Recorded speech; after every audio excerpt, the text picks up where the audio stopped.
like I went to dinner with my family like a year and a half ago, 2 years when I did the videos. I went with my family to dinner, and I had my phone on me like right here, just like. Yep.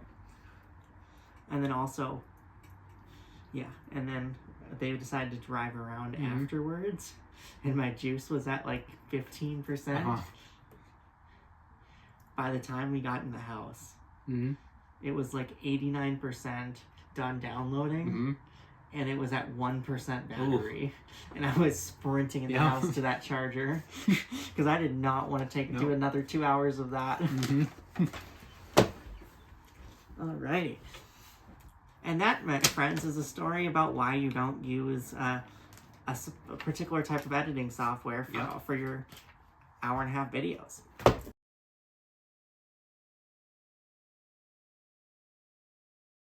Welcome everyone back to Ben and Danielle Reviews. I'm here with Ben, with JamieLynn and Ben here for our top 100 games of all time for the year 2026.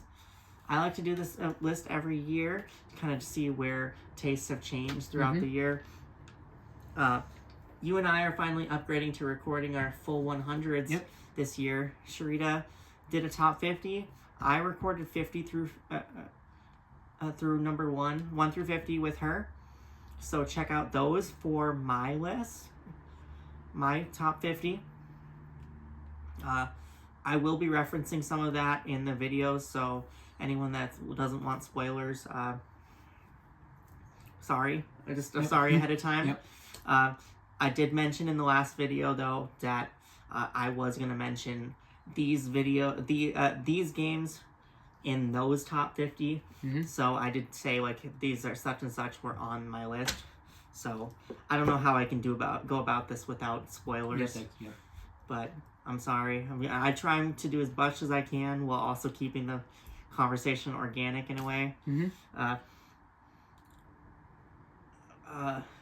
So I don't know how you feel, but we had a conversation earlier, her and I, and she feels like it's easier every year to do these lists. Really? Wow. And I feel like it becomes exponentially more difficult. Yep, I agree.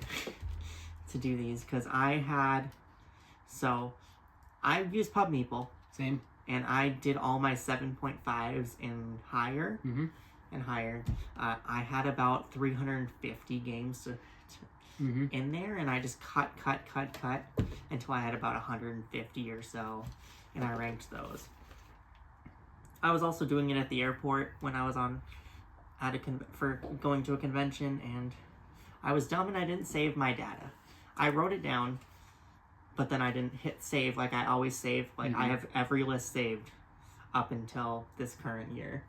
This is my 6th year doing the top 50 list, and this is the first year I won't have historical data. So this paper is very important. This piece of paper. Yep.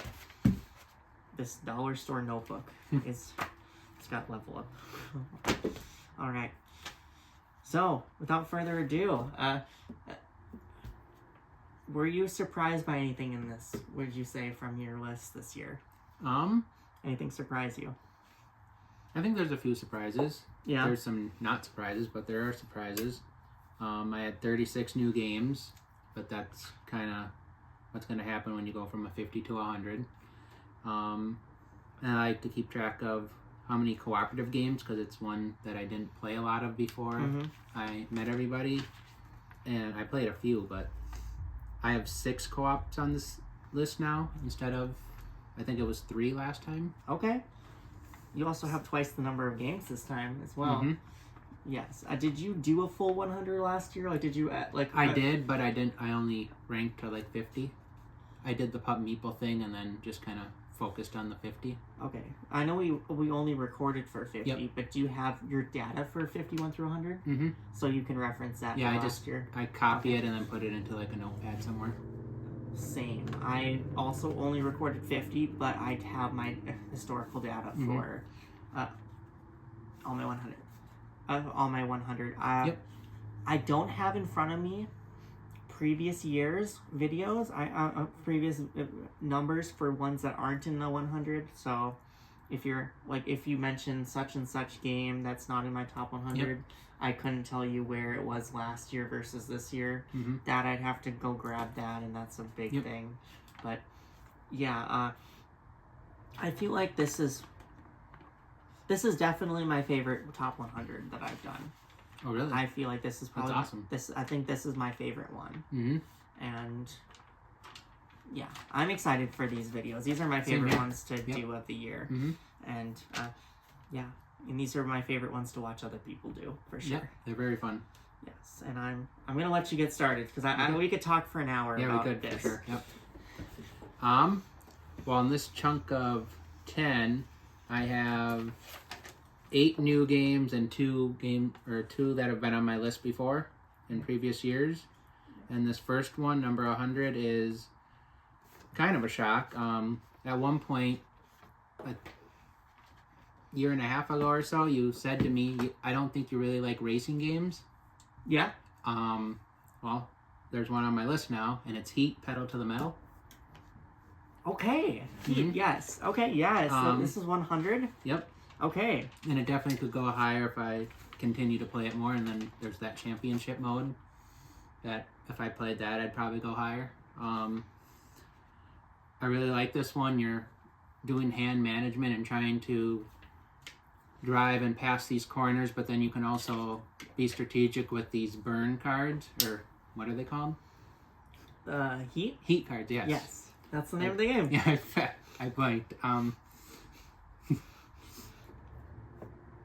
But you have to be strategic with the corners because there could be a corner that says like 2, but you have a whole hand of cards that say like 4, 3. Mm-hmm. So you have to, and then you can change the gear from 1 to 4 depending. So you just got to be careful, and it's just been one that I've really enjoyed. We've tried a lot of the maps in person, but then on BGA they've had a bunch of them. Yeah. And that's been really fun to try, and it's a racing game that I really enjoy. Yeah. Yeah, it's higher up for me, for Mhm. sure. I'll be talking about that one with Sharita. So that one's quite a bit higher for Yep. me. But yeah, it's good. And I'm actually surprised how much I have enjoyed the 2-player version With the bots. and that's a mechanic I don't like in most games. So Mhm. I was impressed by that and the different maps and stuff. Yep. Yeah. Did I tell you this story? Like I played this at OrcaCon? I don't think so. Okay. I played a late night a game of this with people. Everyone had played this before. Mhm. It was an 8-player game of this. Oh, wow. Yes. It was 8 players sitting around a table. Mhm. 2 people were literally standing at the end, and then 6 of us were sitting. And we had to, like, with all the simultaneous stuff, we had to raise our hand when we were done Wow. with planning for the next turn. And then once everyone's hand was up, then we could start the new Wow. round. And it was something. I ended up being behind quite a bit early, Mhm. but I ended up winning that game. That's awesome. Somehow. Yeah, with people that one of my proudest moments in gaming, and Mhm. after that game was done, I definitely went home. Yep. I did not play another game after that, but that was definitely a highlight of that experience. Mhm. And Was it long? It was like 75 Oh, minutes. that's not bad for that many Yeah, players. yeah, it wasn't too awful, but it was. Mhm. Yeah, it was some people I played Stack of Cats with, and then some random people that Yep. joined, and so it was 8 players total, and it was a good experience, and that was one of the few games I did not play with other content creators and Yep. other designers. It was just other attendants, and it was a fun time. Keep Pedal to the Metal is Yep. definitely a fun game. All right, so my number 100 is, I know why it's slipping, and it's just not hitting the table, and at the downtime, and it's kind of wonky. Mhm. It was my number 82 last year. It's been as high as 25, and that's Flamecraft. Yep. Flamecraft is an adorable game where you have this dragon and you're moving around this town, and you are going to be visiting these different shops and collecting resources and turning those in to make these different enchantments Mhm. and scoring victory points and playing these dragons in these different shops to gain even more resources, different effects. I think the world building in this game and the art is great. Yep, it is. The only thing that works against it is the downtime of it, and it does feel a little bit long at times, especially with more players. But the world itself is, I think, it's really cool, and they did a really good job with the art in this game. It's awesome art. Yeah, I do enjoy it. This might be the last year on the list, just because I do find myself wanting to play other games that do the similar things in a shorter time period. But the upgraded components of this game are great, and the upgraded components for this make me want to come back to it. Yep. The little metal coins and the actual dragon figurines and the deluxe component, the resources and stuff. It's a cute little game for sure, and the artwork is great, and all the different dragons have fun names like Hot Dog and Bunny and stuff. Yeah, very very good game, and that you still see getting played, and still people buying this game, and it's been a few years, and the artists, I'm glad that artist Sendar Tang still keeps making new games and doing art for games and stuff. And they have a new game. Creator Kitchen? Yep. I have not played that one yet, but... And I have. It's really fun. Awesome. Sweet. And that is Flamecraft. My number 99 is a 2-player only card game. It's actually... It's not the first, but it's in the first year of gaming, which was 2013 when I really started getting into the hobby. I got it that year, and it's Jaipur. Yes. So this is like a game that I've been playing for a long time. Yes. It's a really fun little card game where you're going to have a market, and then you have a hand of cards, and you can trade in 1 to 5 cards, depending on the first few. They're worth less, but they have... you can only trade in 1 or more. The next set they're more points, but you have to trade in at least 2 or more, and you're trying to do set collection of collecting them, and each of them have different point values on them. If you trade in like 5 cards, you can take a chip, or 4 or 3 depending, and you get a point value based on that. There's also camels where you can trade from the market, and it's just been a fun light card game that I play from time to time. This one is one that I've been starting to play more and more of recently, and it's the different things. This game has a lot more depth to it than it lets on. Yep. For sure. And the way you make decisions and how your decisions affect the other player, I could go on talking for an hour about all the different intricacies of how your move directly affects your opponent, and gives or takes away their options that they have on their turn. And I don't know why this didn't make my top 100 this year. I definitely have had good experiences teaching this recently. I know Sharita got to play this for the first or second time this month. I taught it at OrcaCon to my friend Wendy. She had a copy of this game, but she never actually played it. So I'm like, okay, well, bring it, and I'll teach you a copy, teach you that game, and had some good experiences. I know we play it quite a bit, and it's a good one. It should be in my top 100, but I don't know. It just didn't make the list this year, but I think it has a good shot next year of going back up. All right. My number 99 is a game that just missed my top 10 of the year. Oh, really? Okay. And I don't know why. And that's Crafting the Cosmos. Oh, yep. Yeah, Crafting the Cosmos is a big, space game. And the component quality in this game is actually really nice.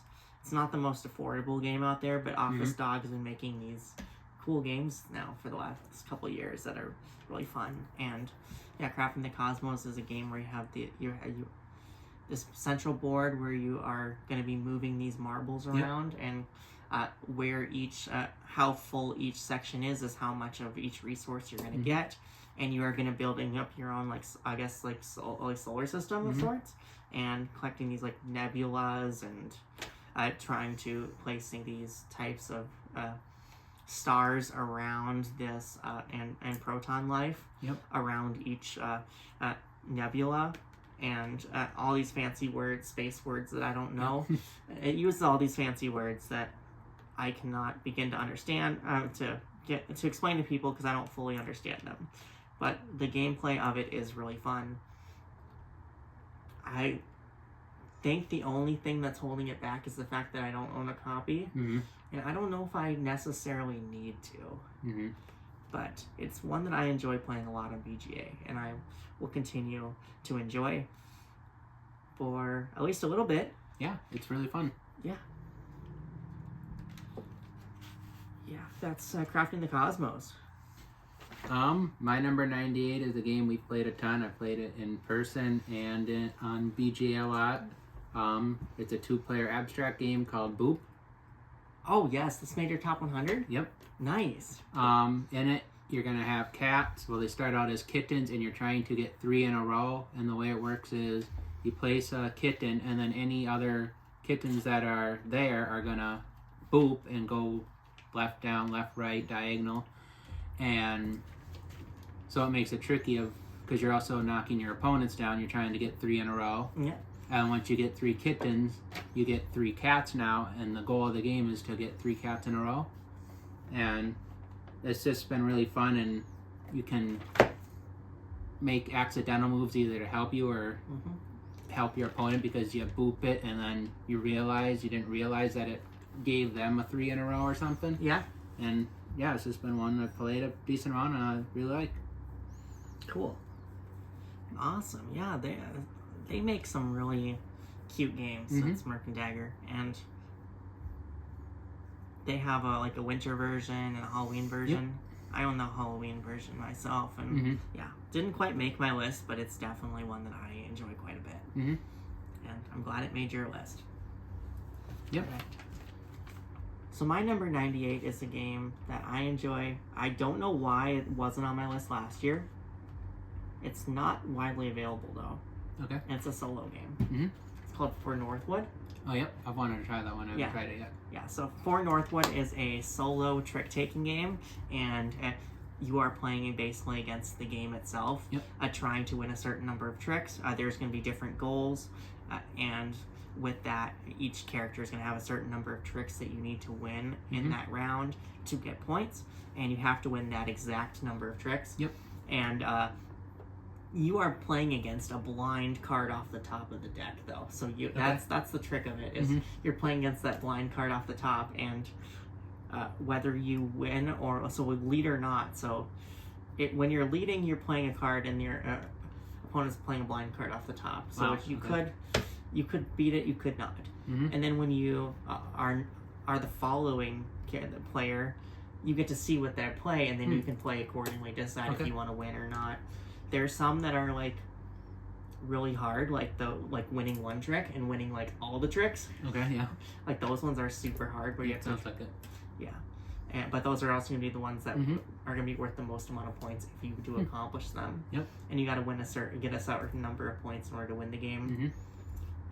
I'm not good at this game, and I don't win ever, but it's still a fun game, and the little animals are cute too. I do wish that this game was more widely available. Just this little game that just didn't have wide distribution, especially in the US here. And it's a cute little solo game that plays really well. It's available on BGA for anyone that wants to try it. And yeah, it's a cute little solo game for Northwood. Yeah, that's one I've really wanted to try, and I'll definitely try at some point. Cool. My number 97 is one we played on BGA a bunch. It's a tile laying game called Twinkle Twinkle. Nice. Okay. In this game, it's a tile laying game. You're trying to collect these tiles based on a turn order track.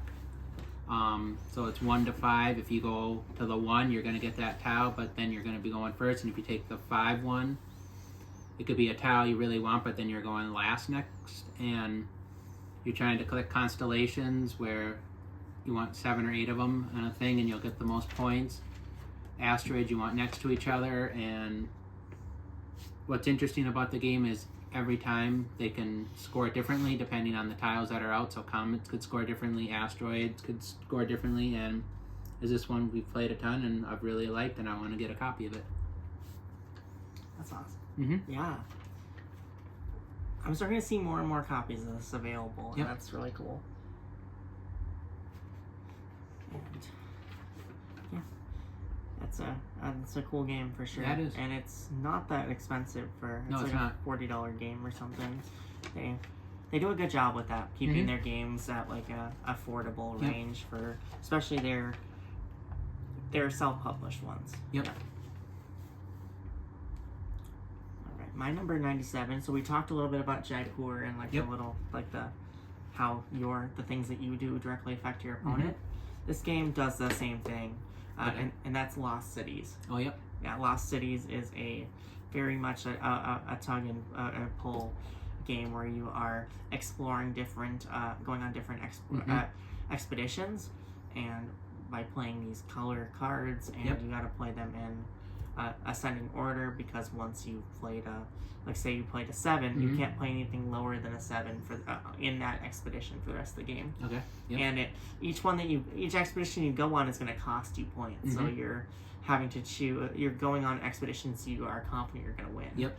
But there's also a lot of drawing cards off the top of the deck. Yep. And pre-planning, and you can discard cards, but you have to make sure that it's not something that your opponent wants and can use, because then they can just steal it for themselves. Yep.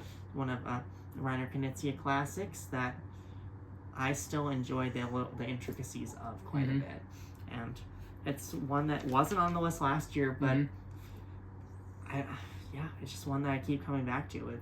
It hovers around this 100 spot, so I'm curious where it's going to land.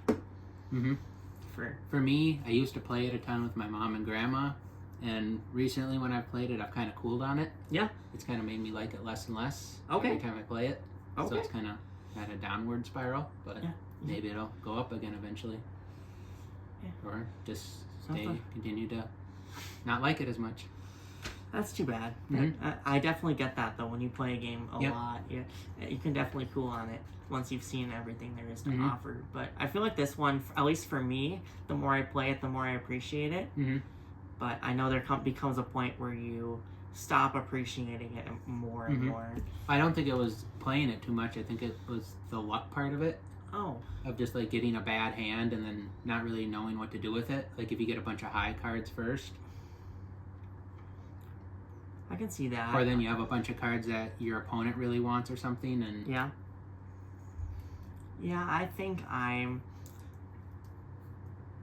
personally enjoy finding ways to make that work. Yep. To me, I enjoy that too, but that's part of my enjoyment of the game, I guess. Like making it work. Maybe even if I shouldn't. Yeah, that's Lost Cities. My number 96 is a game we played on BGA a lot. I haven't purchased a copy of it yet. I don't even think it's very available. You might be able to get it on some places. It's Junk Drawer. Yeah, you can get copies of it. Or used to, at least. It's a tile layer where you're going to have 4 different drawers, basically, and each one is going to have a different scoring card. There's easy ones, medium ones, hard ones, and one you might be trying to fill up like rows and columns, or one you want to try to have like 4 filled and then, or 3 filled and 2 empty spots in each one, or you want to try to fit as many of the tiles in as possible. So it's interesting. You basically have 4 different puzzles going on, and it's one that we've played a lot, and I really love puzzly games, so I could see it going higher. To me, this game's a little ridiculous. I mean, you have these have like this lighter shaped piece that'd be like a lightning bolt, and these different shaped pieces like corkscrews and things, and you're trying to throw them into your junk drawers. But as you place them, it's going to limit the amount of space that you have for other tiles, and you never know what's going to come up next. You just have to start throwing things in junk drawers, and then your options become less and less as the game goes on, and then you're trying to accomplish these goals. Like each junk drawer has its own mind of its own on how it wants to score, and it's funny. I think it's cute, but I don't think of it when I think of my favorite games. Yep. But yeah. My number 96 is a game that I've been talking about a lot recently. Okay. And I think the theme of this game is funny. Okay. And it's like it's joyous, and I enjoy the game itself. It's very punishing though. Okay. And that's Bohemians. Oh, yep. Yeah, so Bohemians was my number 96 this year. It can go up, it can also go down if this is one that, yeah, it's a game where you play as Bohemians, and you are going about your day. You are playing these cards in very After Us style, where you're lining up the different things to match symbols and stuff, finishing these cells to score points. But you're also you're managing your day, what you're doing, but you also need to go to work, because if you don't go to work, you're going to face hardships, and hardships are bad because hardships lead to more hardships, which leads to more hardships. Yep.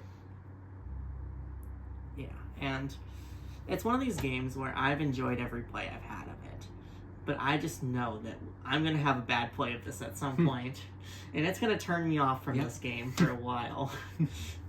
But the theme of this is funny, and you could really role play and act out the story. But these hardships that you can face are some serious real life problems that are, yeah. Yep. But yeah, then you can also pass along syphilis to people because yeah, and overcome homelessness and anxiety and the likes, and it's a very thematic game, I guess, is the best way to describe it. Yeah, it is. But for a card game, you can really get into this card game thematically if you have a creative imagination. You could really have some fun with this, even if you don't win this game. But the card play on it can be very punishing if you don't early on make these sacrifices and be like, or understand like, hey, I need to go to work because I want to do all these fun things that I want to do, and I want to be able to afford all these cool cards to help me out later in the game. But I'm not going to work, so I'm going to face these hardships. And these hardships are going to stack up more and more and more, because the more trouble I get into is just going to lead to further problems in my life. And you could really screw up your character's life if you don't actually go to work. Yeah, it's a fun game from 2025 that I was actually surprised by how much I enjoyed it. And it's in my top 100. Yeah.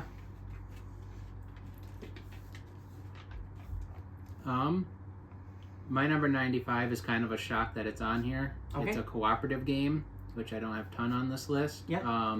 It's one we played at group and then played it a few times on BGA, and it's Similo.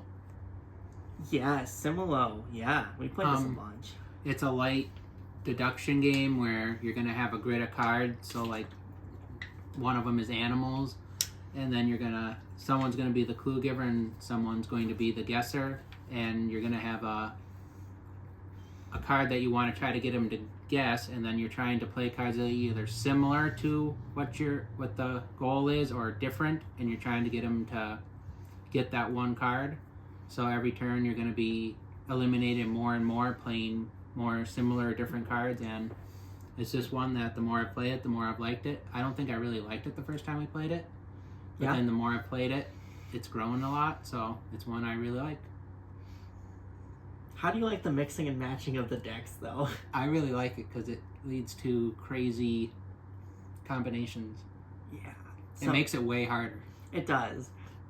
There's just something about using pictures of animals to associate with Greek gods. Yep.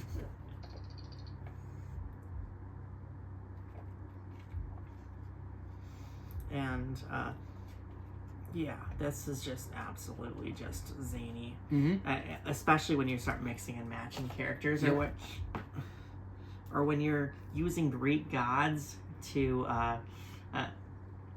describe Harry Potter characters or Lord of the Rings characters. It's definitely gets to be quite an experience, especially when you have nothing to go on except for this character is different or similar to the chosen character, and that's all the communication you have. Which leads me into my number 95, which is a it's not Simulo, but it's a cooperative limited communication card game. Called Expressions. Oh yeah. Yes. Expressions is a game that I enjoyed a lot. I bought the game originally because Isaac and I went to high school together, and I'm like, okay, I'm gonna support him. I'll buy a game. I don't know how it's gonna be, but I'm gonna buy it regardless. It's this little card game that comes in a mini all play size box, and then it has a little deck of card tuck box inside of it. And it's been one that I've enjoyed from the get go, and it's never really wavered from my top 100. It was 87 last year, so it's holding semi-steady. And it's a great limited communication card game that you are giving clues to guess what cards are in your hand to other players, and you are going to you're going to be guessing what other players have in their hand. And the clues you give, you got to be careful how many you give, because those are going to count against you in the score. That's true. So, but I enjoy this game quite a lot, and it gets played quite a bit for the kind of game that it is. Played a lot. Yeah, it's fun. Yeah, it is. My number 94. I still need to pick up a copy of this game. I want this game. It's a light card game called Q-Birds. Yeah, Q-Birds. Okay, we've been playing that a lot lately. In this game, you're going to be trying to, there's 8 different birds. You're going to be trying to collect, I believe it's 7 of them. 7 different, or 3 of 2 different birds. And to do that, there's going to be these rows of birds, and if you play one that matches like parakeet and parakeet, you'll get everything in the middle. And each one will have different, like this one will be 4 where you can get 1 bird, or 6 you can get 2 of that bird. And it's just interesting, the puzzle of it. And then we were having a discussion of it recently, where I preferred it at 2 and you kind of liked it more at the more players because it was more chaotic. Yes, I did originally. As I play it more 2 players, I'm starting to appreciate the gameplay of 2 players. I do still think I prefer it multiplayer, but it's definitely, I feel like it's easier to strategize for 2 players. It is for sure. Which adds less to the randomness of it. But because you can't really plan ahead when you're playing with 5 players, because you never know what you're gonna see. And I don't think I'd like that as much. That's totally fair. But that's different preferences. No, I'm starting to appreciate the 2-player mode more as I play it, and as I win it more. All right. So my number 94 is slipping a little bit. It was 75 last year. And I think it's just because it was one of the most played games in 2025 and definitely in 2024. And that's Pixies. Pixies is one that I played very early on in its development. Before it even came to the US, we had a copy of it. And we've been playing it for, we played it probably 6 months before it even hit the shelves in the US. And it's one that we've just really enjoyed. It's very simple, building a grid of 9 cards and these adorable little pixies. They're almost like claymation-ish almost. Art, but they're cute though. And we played the expansion that came out this year, and that one's been fun too. It's slipping just because we're played it a lot, but it's still one I really enjoy breaking out, and I think the scoring in this is not super difficult. I really like that game. And I've been meaning to get a copy, but when I go to buy a board, or I do a board game order, I try to get 100 or more, I get free shipping. And anytime it's in stock, and then when I go to do that, it's always out of stock at that exact moment, so I haven't been able to pick up a copy of it. Which is crazy to me for a game we were struggling to get this to the US for a while. I was definitely one of the I feel like I was one of the people that was really pushing for this game to come out and be available. So that makes me happy that it's, but Yeah. It kind of just keeps going in and out of stock. But it's one I definitely want to get at some point. I really like it. Pandasaurus has that kind of issue though with their some of their games though. They have a lot of games that go in and out of print. Yep. Yeah. Good for them though. Mm-hmm. They like picking up these games from France that do well. I'm hoping there's a couple other games in my list here that I'm gonna talk about that I'm waiting for that to happen too. Yep. Getting that same treatment too. All right. My number 93 is a small flip and write game. It's also polyomino. It's silver and gold. Okay. In this game, you're going to have these cards that you write on. They're going to be there, and you're going to have 2 of them here, and then you're going to be there, and around there's 7 cards. You put one to the side because there's 8, and then you flip one, and whatever shape that is, you draw it on your thing. You can also just say, I don't want to draw that shape, and just mark one. There's palm trees, and the way that works is you get a palm tree for the card you have, and then any in the middle. So you could get 1, or you could have like 3, depending. You're trying to collect gold to get these trophies, and you're also trying to fill up the cards, and some cards give you points for like all your orange cards or all your green cards, and it's just a light game that I've enjoyed. This is a cute little card game for sure. Yep. And I like how every like one of those cards is like a dry erase. Yep, that's thing. awesome. It's like almost like it's laminated in that sense. Mm-hmm. Yeah, it's a cool little game. I have other games in this genre that do things in a way that I enjoy more. Yep. But it's Same here. Yeah. There's games I like better, but yeah. If you just need a light one that's Yeah. very light and easy to teach and all that, Oh, yeah. that's a good one. It's definitely easy to teach and one that's easy to break out for Yep. people. But yeah. All right. My number 93 is one that's been around the channel since basically the beginning Okay. of it. It's been as high as number 11. Mm-hmm. It was 83 last year, Okay. and then 38 the year before that, and then it's been as high as 11. Mm-hmm. It's just been one I don't play it as much anymore. Okay. And that's Calico. Yeah.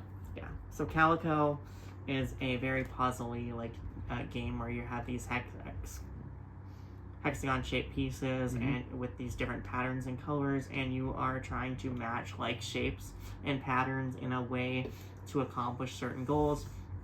And then you also want to make these tiles and this quilt of yours appealing to these cats to come lay on it, and that will score you extra points. It's a puzzly game that, as it goes on as you play the game, your options become fewer and fewer, which I feel like that turns some people off from this game. Is the fact that you get fewer and fewer options as the game goes on. Yep.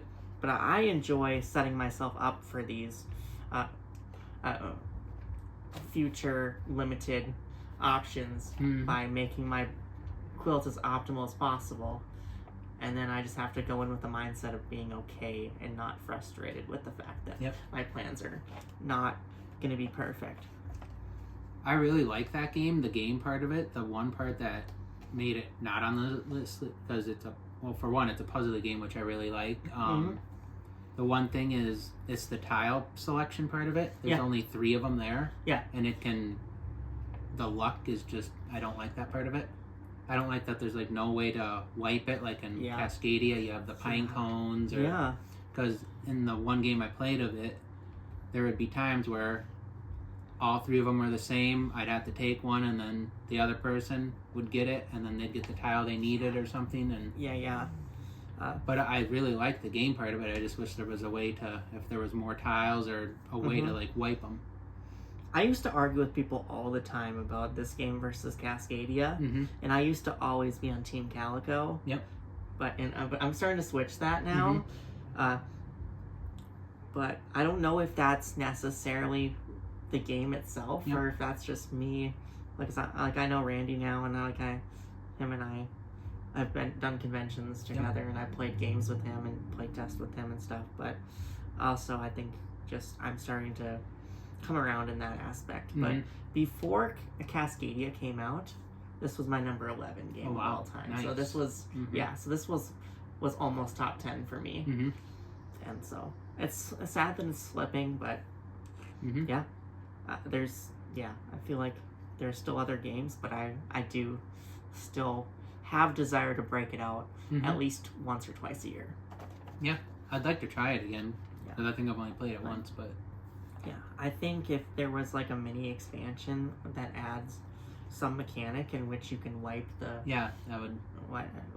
Because I think this is one of the few games in this type of genre where you don't have a way of wiping. Yep, I agree.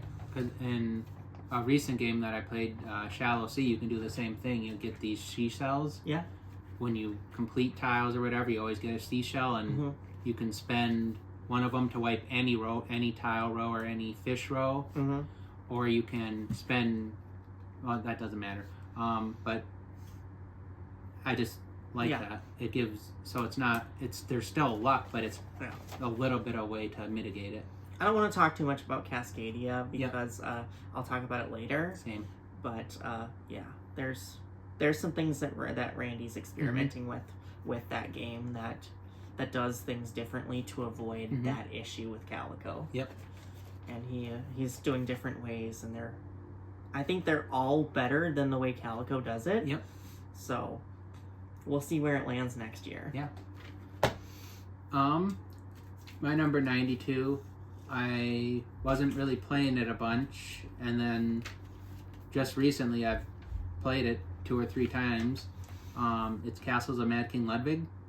Nice. Okay. I got this one pretty early on with Suburbia, which is one I really liked, and it's a tile layer where you're trying to build this castle, and each room is a type of room, and when you complete all the sides of it, it does a different thing. I think like the outside one, once you complete all the sides of it, it gives you money. There's ones that let you do bonus objectives, and each tile has points on it, and each round there's going to be a master builder where you're going to be setting the prices of the tiles. So you could set one for like 8,000 knowing you might want it, maybe they want it, or maybe you know a tile that they want, so you set it higher so they buy it, and then you get the money. It's just been one that I've been playing a lot more recently when I hadn't played it in a while, and it's been fun. Awesome.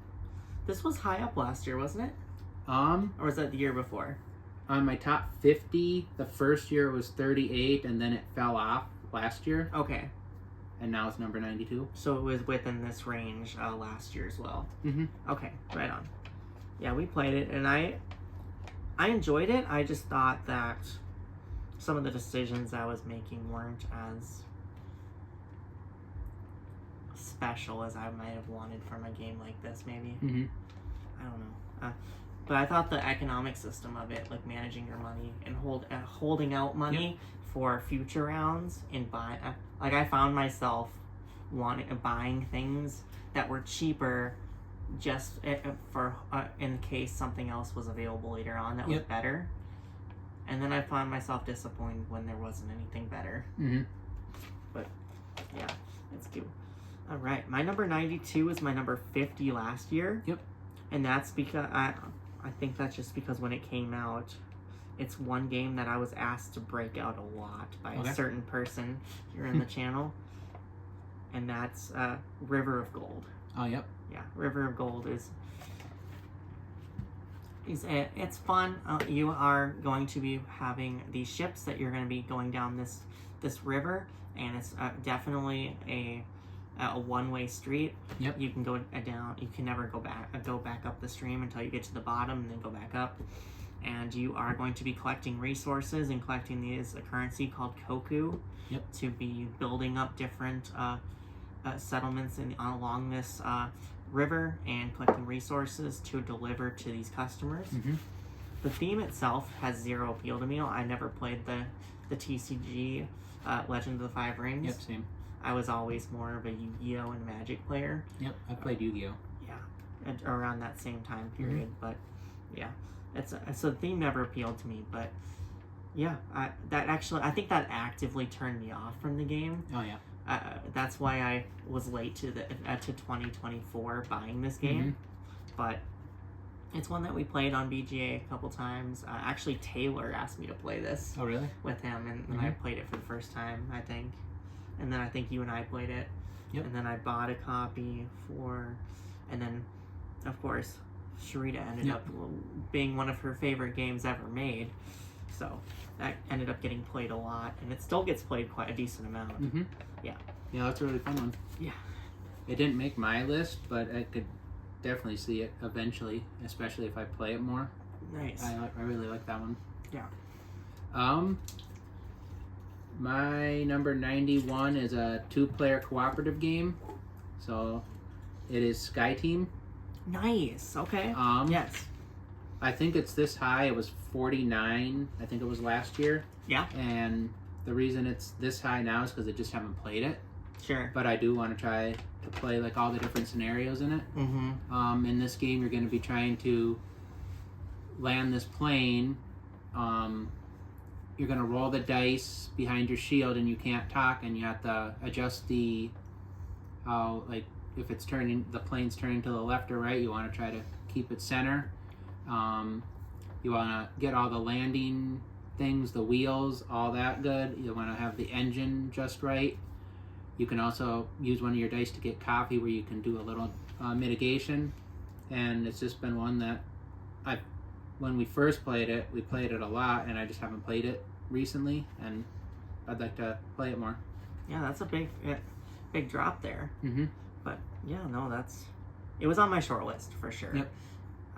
I feel like I played the base game, and I enjoyed the base game, and then I played some of the expansion stuff, like the turbulence stuff, and I found myself struggling with that stuff. Oh yeah. Like it add extra levels to this game that I just couldn't keep up with, like strategically, maybe. Yep. And so I don't know. Maybe it made me feel stupid, I guess. But yeah, no, it's a good one for sure. Yep. But still in your top 100 though, despite not playing it. And it could next year it could fall off, or it could go higher if I play it more. do you still have that desire to play it more? Yeah, though? I'd like to try it more. Okay. And it has all those different modules and stuff. And the one I don't know if it'll be good or not is there's a real-time module. Oh, okay. Which I like real-time games, but I don't know. That'd be interesting to try. Okay. Yeah, it's one that I've seen at like a Target when we've shopped it for stuff, and I've seen them at different shops and things like game stores and conventions will have it. It's one that a lot of board game stores bring to conventions to sell. I just never picked up a copy. It's one that I can definitely see myself grabbing a copy when in a moment of weakness. Yep. And then it's unofficial, but there's a solo mode that I've heard is really good. I haven't tried that yet, but that's something that could get it higher too. Right on. Yeah, this isn't a game that I think a solo mode of, but I guess I've heard it works good. Cool. Right on. All right, number 91. Yep. Is a game that I played a bunch of in 2024. And then we played a bunch of it, and the person I played this game with stopped liking this game. Okay. And we didn't play it at all in 2025. And I want to play it so bad, but I just can't. We just can't. I can't. You have to play it with the same people, and that's Sagrada Artisans. Oh wow. Yeah. So Sagrada Artisans is the Sagrada Legacy game. It's basically a coloring book. Yep. And you have the dice, just like with Sagrada, but you are actually like physically writing in this coloring book for the game. And I've been enjoying this experience. It's been a nice, fun thing.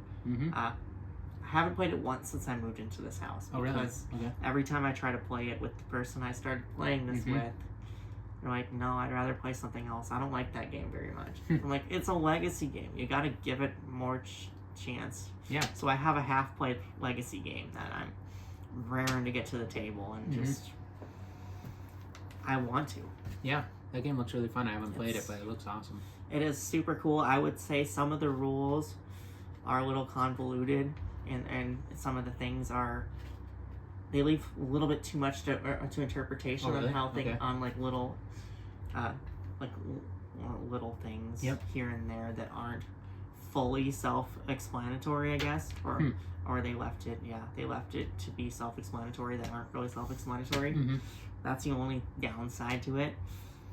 But so you're just kind of just making up like what happens in this scenario. Well, it doesn't say anything, so I guess we'll just have to make up our own rule about that.